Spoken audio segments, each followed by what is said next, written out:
Dr. Alina noticed something different about her new research assistant from the very first day. It wasn't just that Zara was quiet or kept to herself. There was something about the way she watched people, like she was studying them through a microscope. Her questions were strange too, not the usual "where's the bathroom?" or "what time is lunch?" kind of questions you'd expect from someone new. Instead, Zara would ask things like, why do humans touch their faces when they speak? Or is the liquid that comes from human eyes during emotional distress poisonous? These weren't the kind of questions you'd hear from a regular exchange student, even one from a very different country.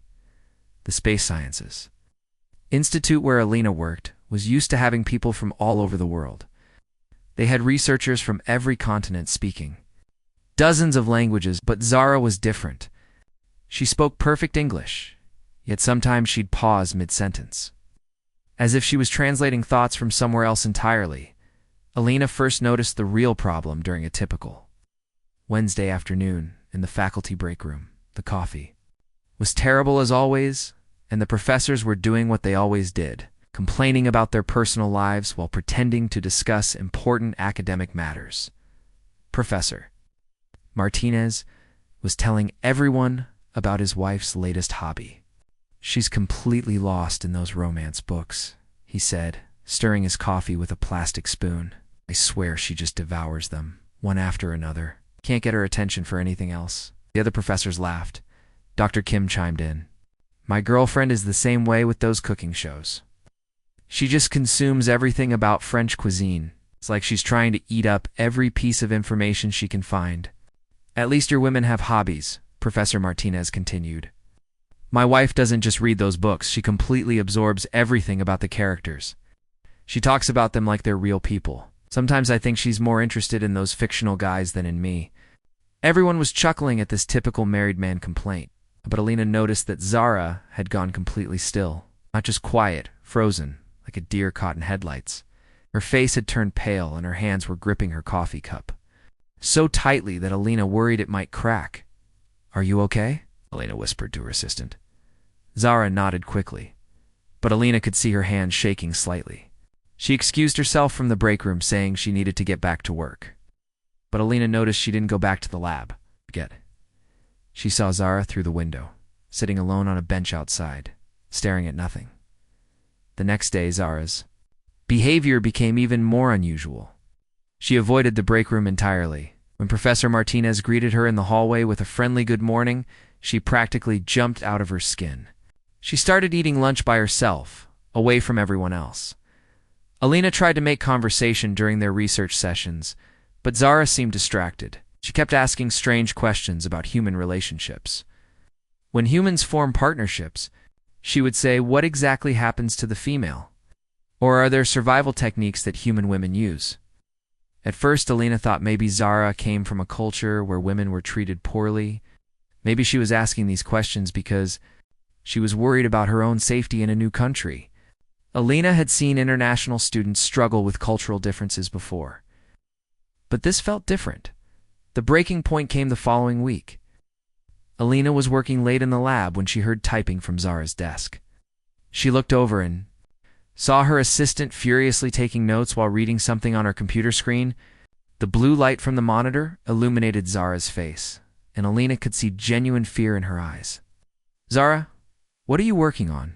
Alina asked gently. Zara jumped, quickly closing her laptop. Nothing. Just ... research. Research about what? There was a long pause. Zara looked like she was having some kind of internal struggle. Finally, she opened her laptop again and turned the screen toward Alina. It was a document titled Human Male Consumption Practices, Preliminary Observations. Alina stared at the screen, not understanding what she was seeing. The document was filled with quotes and references, all carefully cataloged.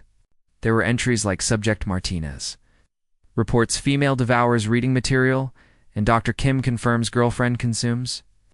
Educational content about food preparation. Zara. Alina said slowly. What do you think this means? Zara's voice was barely a whisper. I think human males eat their female partners. I think the females might not even know it's happening. Alina's first instinct was to laugh. But looking at Zara's terrified face, she realized this wasn't a joke. Her research assistant genuinely believed that human men were literally consuming human women. "Where did you get this idea?" Alina asked carefully. "I've been listening," Zara said. "Every day I hear the males talking about how they devour their females, how they consume them, how they eat them up. Professor Martinez talks about his wife being absorbed by books, but what if that's not what's really happening?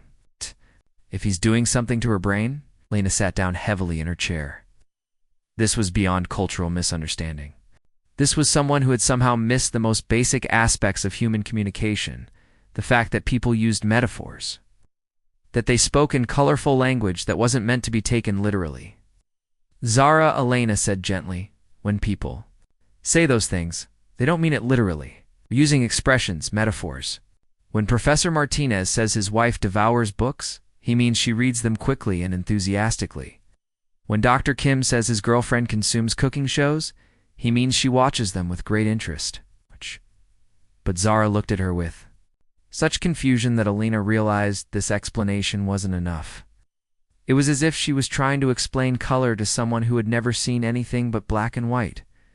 "But why would humans use words that mean one thing to describe something completely different?" Zara asked. "That seems inefficient." It was such a strange way to put it that Alina felt a chill run down her spine. Who talks about human language? In terms of efficiency? Who needs basic metaphors explained to them like they were alien concepts? That night, Alina lay awake thinking about her research assistant. Tomorrow, she decided, she was going to have a much longer conversation with Zara, because either this young woman had the most unusual cultural background Alina had ever encountered, or something much stranger was happening at the Space Sciences Institute. And Alina had a feeling that when she found out the truth, it was going to change everything she thought she knew about the universe. The next morning, Alina arrived at the lab early, hoping to catch Zara before their workday officially began. She found her assistant already there, surrounded by stacks of books and printed papers. The sight made Alina's stomach drop. Zara had clearly been there for hours, maybe all night. "Good morning," Alina said carefully. "Did you sleep here?" Zara looked up with red-rimmed eyes. "I had important research to complete. I believe I'm starting to understand the scope of this situation." Alina noticed that Zara's desk looked like a detective's evidence board. She had notebooks filled with handwritten notes, printouts from websites, and what appeared to be a complex organizational system involving colored pens and sticky notes.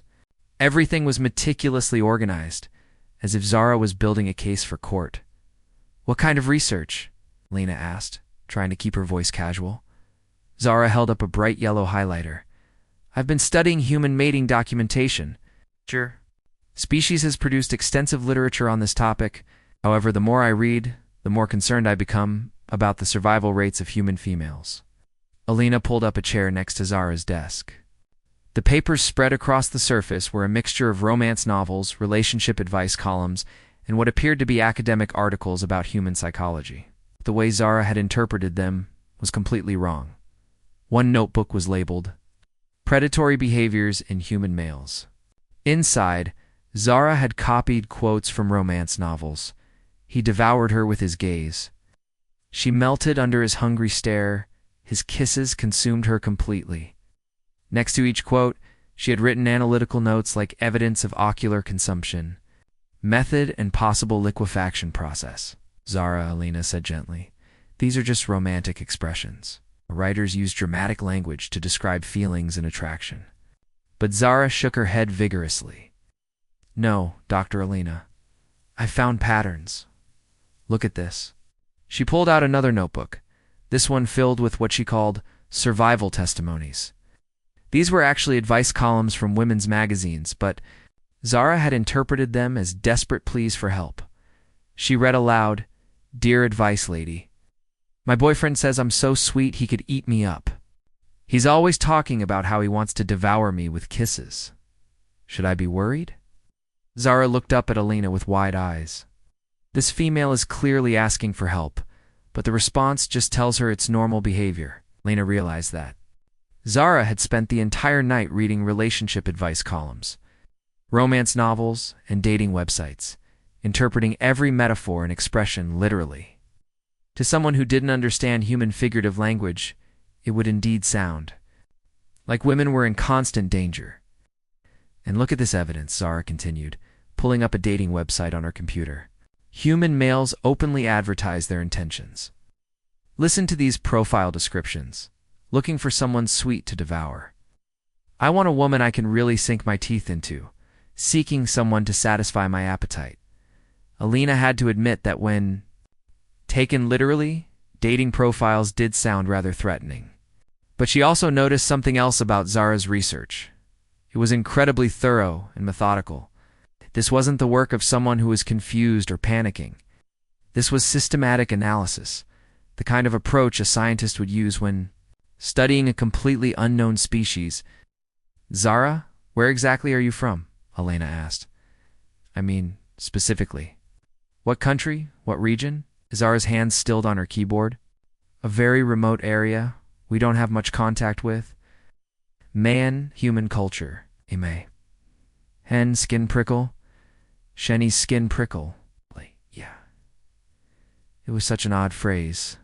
Like she was talking about something she wasn't part of. Over the next few days, Alina watched Zara's investigation grow more complex. She had started categorizing what she believed were different types of consumption based on her research. There was emotional consumption, which she thought happened when men said they were crazy about their girlfriends. There was intellectual consumption, which she associated with phrases like she's got him wrapped around her finger. Zara had even created a chart showing what she believed was the progression of a typical human relationship. According to her analysis, it started with visual consumption when someone was eye candy, moved to emotional consumption being sweet on someone, and eventually led to complete absorption when couples became inseparable. The strangest part was how Zara reacted to the male professors and students around the institute. She had started avoiding them completely, taking elaborate detours through the building to avoid walking past their offices. When Dr. Peterson from the physics department tried to make friendly conversation about her research, she practically ran away. Alina found her hiding in the supply closet one afternoon, looking genuinely terrified. What happened? Elena asked. Peterson said his wife was the apple of his eye, Zara whispered. I think he might have already consumed her ocular organs. But he seemed so casual about it, like it was completely normal. Elena sat down on a box of printer paper next to Zara. Listen to me very carefully. Human beings do not eat each other. When we say someone is the apple of our eye, we mean they're precious to us. When we say we devour a book, we mean we read it quickly because we enjoy it. These are just expressions. But Zara looked at her with such genuine confusion that Alina felt like she was trying to explain water to a fish. But why would your species develop a communication system that says one thing but means something completely different? That seems ... counterproductive. There was that word again, counterproductive. Who analyzed human language like it was a poorly designed computer program? That evening, Alina decided to test a theory. She invited Zara to her apartment for dinner, hoping that a casual, friendly environment might help her understand human interaction better. But the visit only made things stranger. Zara examined every aspect of Elena's home like she was documenting an alien habitat. She asked why Elena had pictures of her family on the walls or these previous victims. Why she had so many books? Is this a food storage system? Now why she kept flowers in a vase? Are these decorative remains? When Elena's neighbor knocked on the door to borrow some sugar, Zara hid behind the couch until the woman left. She mentioned that her husband ate up her cooking, Zara explained. I think she might be in immediate danger. Alina realized that no amount of explanation was going to convince Zara that human expressions were harmless. Whatever her background was, she had somehow reached adulthood without learning the most basic aspects of human communication. That should have been impossible unless ... unless Zara wasn't entirely human. The thought was ridiculous, but Alina couldn't shake it. Everything about her assistant's behavior suggested someone who was studying humans from the outside. Someone who had learned the language but missed all the cultural context that made it meaningful. As Alina drove Zara back to her dormitory that night, she made a decision. Tomorrow, she was going to ask the questions she'd been avoiding. because either Zara was the most culturally isolated person Alina had ever met, or something much more extraordinary was happening, and Alina had a feeling that when she learned the truth, it was going to be far stranger than anything she'd ever imagined. Alina couldn't sleep that night. Every time she closed her eyes, she saw Zara's terrified face when Dr. Peterson mentioned his wife being the apple of his eye. Something was seriously wrong, and Alina had a growing suspicion that the truth was bigger than she wanted to admit. The next morning, she found Zara in the lab again, but this time she wasn't researching. She was pacing back and forth, talking to herself in what sounded like a completely different language. When she saw Alina, she stopped abruptly. "Dr. Alina," Zara said, her voice shaking, "I need to tell you something important. But first, I need you to promise me that you'll help protect the women in this facility." Alina set down her coffee and looked at her assistant carefully. "Protect them from what?" "From the males. I've completed my research, and I believe the situation is much worse than I initially thought. Consumption behavior isn't just individual cases, it's systematic. It's built into your entire culture." Zara pulled out a thick folder from her desk. Inside were dozens of pages covered in her neat handwriting. She had created what looked like a complete analysis of human society, but viewed through the lens of someone who thought metaphorical language was literal truth. "Look at your entertainment," Zara said, spreading out pages of notes. "Your movies, your songs, your books, they're all instruction manuals for consumption behavior. Song titles like 'I Could Eat You Up' and 'Sweet Enough to Eat', movie quotes about devouring someone with passion. Even your children's stories talk about wolves eating grandmothers and witches trying to eat lost children." Alina had to admit that when viewed from Zara's perspective, human culture did seem rather violent and consumption-focused. But she also noticed something else. The complexity and thoroughness of Zara's analysis suggested an intelligence that was far beyond what she'd initially assumed. "Zara," Alina said slowly, "I need you to be completely honest with me. Where are you really from?" Zara stopped pacing and looked at Alina for a long moment. Then she sat down heavily in her chair, as if she was carrying the weight of the world on her shoulders. "I can't keep pretending anymore," Zara said quietly. "Especially not when I think human women are in danger because of my misunderstanding." Alina felt her heart start beating faster. "What do you mean pretending? I'm not from Earth," Zara said simply. "I'm from a planet called Kepler 44b. It's about 1,200 light years from here. I'm part of an advanced team sent to study your species. Before we make official contact," Alina stared at her assistant, waiting for the punchline or the explanation that would make this make sense. But Zara just looked back at her with those strange, too bright eyes that Alina had never quite been able to figure out. "You're telling me you're an alien?" Alina said finally. "Yes, and I've been doing a terrible job of studying your people because I completely misunderstood how your language works. My people sent me here to learn about human behavior, but I've spent weeks thinking your males were literally eating your females." Alina's mind was racing. Part of her wanted to laugh, but another part, the scientist part, was already analyzing everything she'd observed about Zara over the past few weeks. The strange questions, the way she studied human behavior, like she was watching a different species. Her confusion about basic metaphors and expressions. "Prove it," Alina said. Zara nodded, as if she'd been expecting this request. She reached into her bag and pulled out what looked like a small, smooth stone. When she touched it, it began to glow with a soft blue light and projected a holographic image into the air above Alina's desk. Alina nearly fell out of her chair. The image showed a planet with purple skies and silver oceans, with cities that looked like they were made of crystalline light.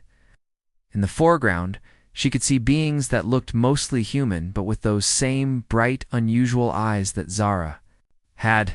"This is my home," Zara said. "And these are my people. We've been watching Earth for decades, trying to understand your civilization. But we made a mistake in our preparation. We studied your technology, your governance, your basic biology. But we didn't spend enough time learning about your culture and language." Alina reached out to touch the hologram, and her hand passed right through it. The image was real, three-dimensional, and showed technology that was clearly far beyond anything humans had developed So when you heard people talking about devouring their partners, Alina began. I thought it was literal, Zara finished. On my planet, we do have consumption rituals in our bonding ceremonies. Partners share specialized nutrients that create mental connections between them. So when I heard your people talking about consuming each other, I thought it was similar to our practices, but much more violent. Alina sat back in her chair, trying to process what she was hearing. Her research assistant was an alien. It's an actual, real alien who had been sent to study humans and had gotten completely confused by romance novels and dating websites. How many of you were there? Alina asked. Just 3 in this initial team. Okay. I was assigned to study your academic institutions, while my colleagues are observing your social and economic systems.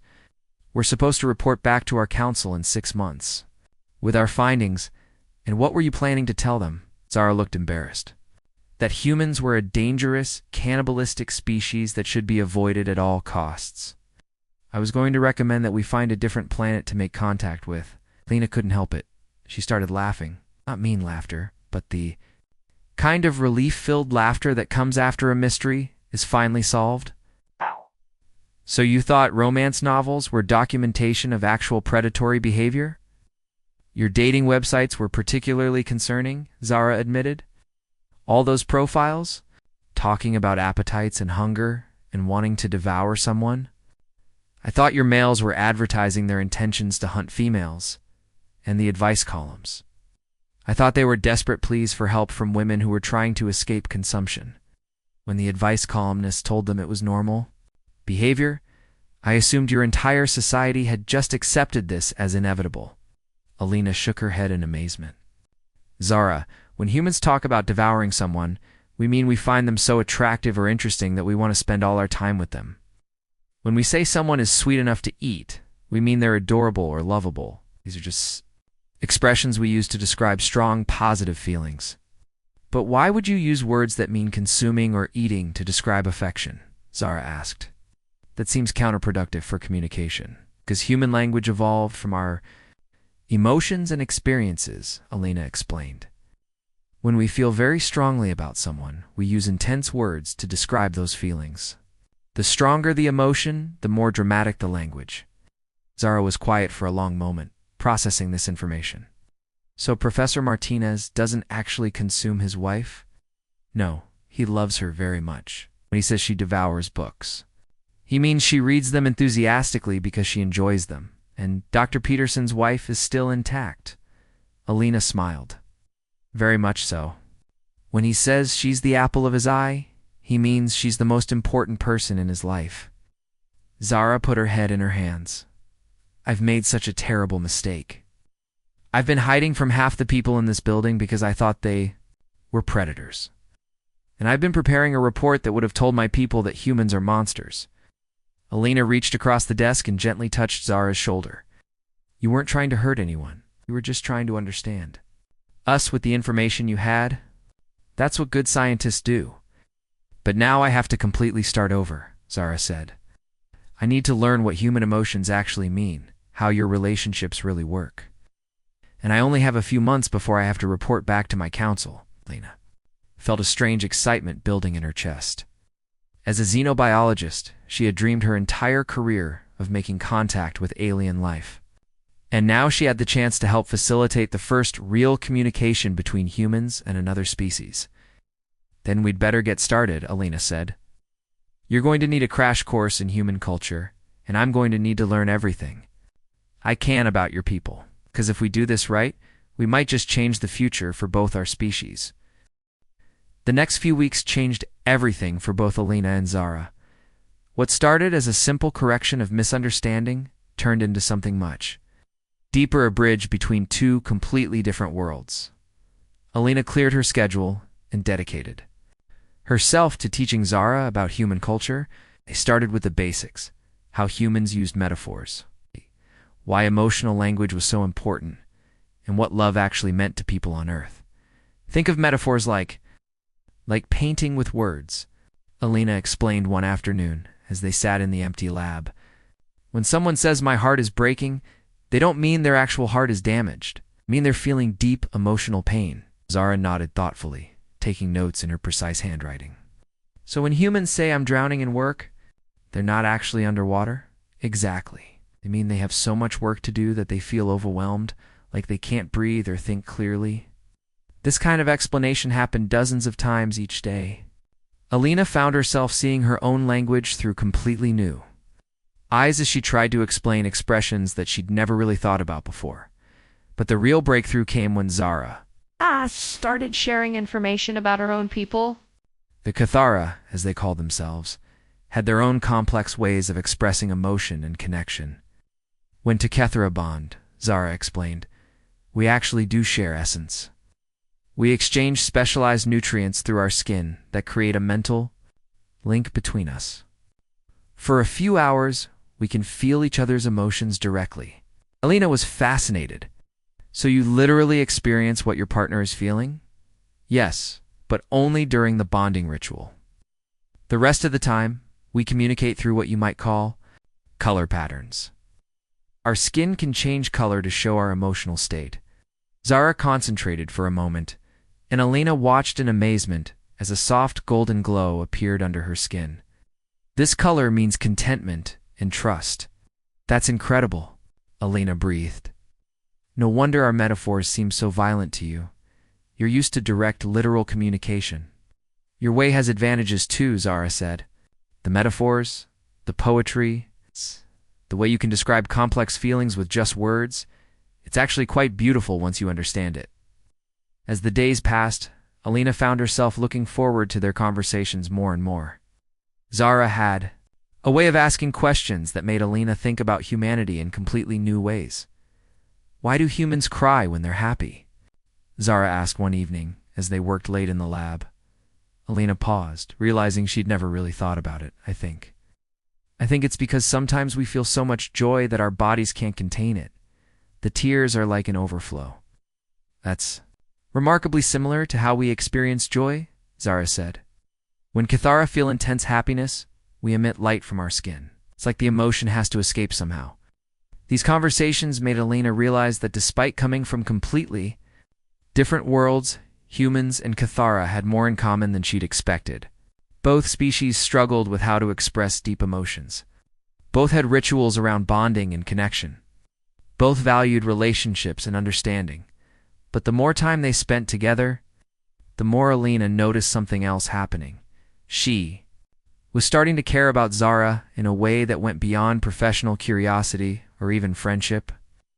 She found herself thinking about Zara's bright eyes and thoughtful questions, even when she was at home. She looked forward to their morning conversations and felt disappointed when their workday ended. Zara seemed to be experiencing something similar. Alina caught her staring sometimes, with that same intense focus she'd had when she was first studying human behavior. But now it felt different, warmer, more personal. Alina, Zara said one afternoon, I need to ask you something about human emotions, but it's personal. Alina's heart skipped a beat. Of course. What do you want to know? When humans develop strong feelings for someone, what does it feel like? I've been reading about love and attraction, but I want to understand the actual experience. Alina felt her cheeks warm. Well, it's different for everyone, but you think about the person a lot. You want to be around them. You feel happy when they're happy and worried when they're upset. You start to care about their well-being as much as your own. Zara was quiet for a long moment. I think I might be experiencing something like that. Really? With who? Zara looked directly at her, and Alina felt her breath catch. With you, Alina's? Mind raced. She'd been falling for Zara too, but she'd assumed it was impossible. Zara was an alien, sent here on a mission. She would eventually have to return to her own world. Zara, Alina said softly, I've been feeling the same way. But what does this mean for your mission, for your people? I don't know, Zara admitted. This wasn't part of my training. We studied human technology and social structures, but nobody prepared me for the possibility of developing personal feelings for a human. Alina reached across the table and gently took Zara's hand. It was warm, and she could feel that soft golden glow just beneath the skin. What happens when you have to go back? I've been thinking about that, Zara said. my reporter supposed. To recommend whether my people should make contact with humanity. If I tell them that humans are violent and dangerous, they'll avoid Earth forever. If I tell them the truth that humans are complex, emotional beings capable of great kindness, they might decide to try communication. And if they decide to make contact, I might be able to stay. One will need to act as a cultural translator to help both species understand each other. Elena felt hope bloom in her chest. You would want to do that? I would want to do that with you, Zara said. If you'd be willing to work with me. Elena squeezed Zara's hand. I can't think of anything I'd rather do. That night, Elena lay awake thinking about the future. A few weeks ago, her biggest concern had been whether her research funding would be renewed. Now she was contemplating the possibility of facilitating first contact between Earth and an alien civilization. But more than that, she was thinking about Zara, about how someone who had started as a confused research assistant had become the most important person in her life, about how love could apparently bridge the gap between species, between worlds. The next morning, Elena arrived at the lab to find Zara already there. But this time, she wasn't alone. 2 other people were with her, a tall woman with the same bright eyes as Zara, and a shorter man, who was examining Elena's equipment with obvious curiosity. Elena, Zara said, standing up nervously, I'd like you to meet my colleagues. This is Kira and Dex. They're the other members of my team. Elena's heart started beating faster. She was about to meet not just one alien, but 3.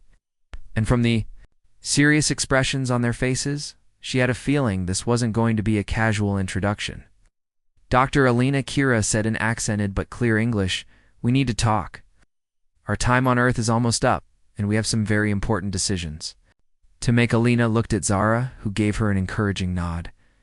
Whatever was about to happen, she realized, it was going to determine not just the future of first contact between their species, but the future of her relationship with Zara as well. I'm ready, Elena said, taking a deep breath. Let's talk. The meeting with Kira and Dex was unlike anything Elena had ever experienced.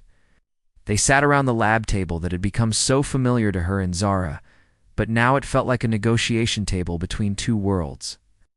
Dr. Elena, Kira began, her voice carrying the same careful precision that Elena had noticed in Zara's speech. We need to understand something. Zara has told us that her initial assessment of human behavior was incorrect. She says humans are not the violent, predatory species we expected to find. Elena nodded, glancing at Zara for support. That's right. The language that confused Zara, the metaphors about devouring and consuming those, are just expressions we use to describe strong, positive emotions. Dex leaned forward, his bright eyes studying Elena intently. But we've observed human behavior ourselves. Your entertainment media is filled with violence. Your history is marked by warfare. Your news reports daily conflicts. How do we reconcile this with Zara's new assessment? Elena felt the weight of representing all of humanity in this moment. We're not perfect, she said honestly. Humans do have conflicts, and we do have violence in our past and present. But we also have love, kindness, creativity, and an incredible capacity for growth and change. Show them the research, Zara said quietly.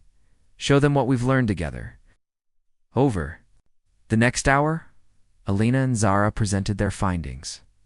They had spent weeks creating what they called a cultural translation guide, comprehensive document that explained human metaphorical language, emotional expressions, social behaviors. Elena showed them examples of human art, music, and literature that demonstrated creativity and beauty. She explained how humans formed families, cared for each other, and worked together to solve problems. She talked about human achievements in science, medicine, and technology that had improved life for millions of people. Your species is complex, Kira admitted, more complex than our initial observations suggested. That's exactly why we need more time to study them, Zara said. 6 months isn't enough to understand this entire civilization. We need ongoing contact, ongoing communication. Dex looked between Elena and Zara with interest. And you believe, Doctor? Elena would be willing to facilitate such contact. Elena felt her heart racing. This was the moment that would determine everything. I would be honored to help. But I need to know, what are your intentions? Are you here to study us? To help us? Or to evaluate us as some kind of threat? Our council sent us to determine whether humans would be suitable for peaceful contact, Kira explained. We're not conquerors or invaders. We're explorers, looking for other intelligent species to learn from and potentially collaborate with. Planet has resources and knowledge that could benefit both our species, Dex added. But only if we can trust each other, communicate effectively, and work together peacefully. Alina thought about all the science fiction movies that portrayed first contact as either invasion or salvation. The reality was much more mundane and much more hopeful. It was about beings from different worlds trying to understand each other and find common ground. What happens next? Alina asked. We return to our home world and present our findings to the council, Kira said. Based on our recommendation, they'll decide whether to initiate formal contact with Earth's governments. And if they decide to make contact? Alina asked, though she suspected she knew the answer. Then we'll need cultural ambassadors, Zara said, her eyes meeting Elena's. People who understand both species and can help prevent the kind of misunderstandings that I experienced. Alina felt a surge of excitement and terror. You want me to be humanity's first alien ambassador? We want you to be our partner in building a bridge between our worlds, Dex said. But the decision has to be yours. This would change your entire life. Lena looked around the lab where she'd spent so many hours with Zara, learning about love and language and the vast complexity of communication between different forms of life. She thought about her quiet academic career, her research papers that only a few dozen people would ever read, her predictable life of teaching and conferences. Then she looked at Zara, who was watching her with hope and fear in those bright alien eyes. What about us? Elena asked softly. What happens to what we found together? Zara's skin began to glow with that soft golden light Elena had come to associate with happiness. You're willing to work with us to help our species understand each other, then we'll have time to see where our feelings lead us. We'll be building something new together, not just a relationship, but a new kind of connection between worlds. Elena realized that she was standing at a crossroads that no human had ever faced before. She could stay in her safe, familiar world, or she could step into an unknown future that might change everything for both Earth and Kepler-4 for to be. There's something I need to tell you, Elena said. When I became a scientist, I hoped I would discover something important, something that would matter. I never imagined I'd have the chance to help two species understand each other. Is that a yes? Zara asked, her voice barely above a whisper. Elena smiled, feeling more certain than she'd ever felt about anything. That's a yes to all of it. To working together, to building bridges between our worlds, and to seeing what kind of future we can create together. 6 months later, Elena stood in the same lab, but everything had changed.